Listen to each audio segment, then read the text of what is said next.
In high-performance data centers and supercomputers, the computation is done by rack-mounted servers with processing and memory. The servers are connected to each other through a high-bandwidth network. A direct electrical connection is usually made to a switch at the top of each rack, which is connected by fiber optic links to the rest of the network. Instead of a single big switch, the network is made up of layers of rack-mounted switches interconnected to each other by fiber optic links. A single data center can contain thousands of servers and as many as 7 layers of optical interconnects between the switches. Data centers are already a large energy user, and recent estimates project that by 2025, they will consume as much as 4.5% of total global electrical production. This project, funded in part by a grant from the National Science Foundation's Career Award and ARPA-E's Enlighten program, addresses this problem at 2 levels, at the optical interconnect component level and for the overall compute system.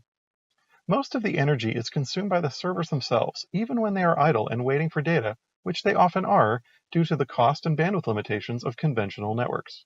So one path to significant energy savings is to improve the network bandwidth.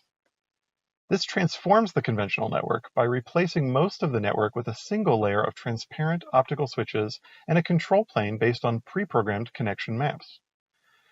NSF's Career Award and ARPA-E's Enlighten program has resulted in a free space optical switch that images an entire array of input fibers onto a disk of diffraction gratings rotating at high speed.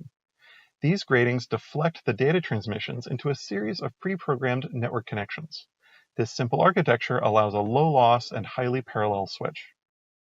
NSF's Career Grant Program drove the development of the overall network, which we call RotorNet, which controls packet routing. The rotor network transmits continuously, knowing which connections are active at each moment, and using multiple hops when needed to expedite low-latency traffic. The overall network bandwidth is significantly higher than the conventional cost-comparable network. Network-level modeling has shown that RotorNet can substantially improve task completion times.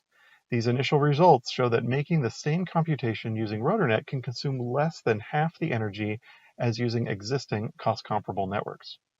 Over the duration of this research project, we will resolve any remaining fundamental barriers to practical optical cluster networks, and will demonstrate a fully operational system.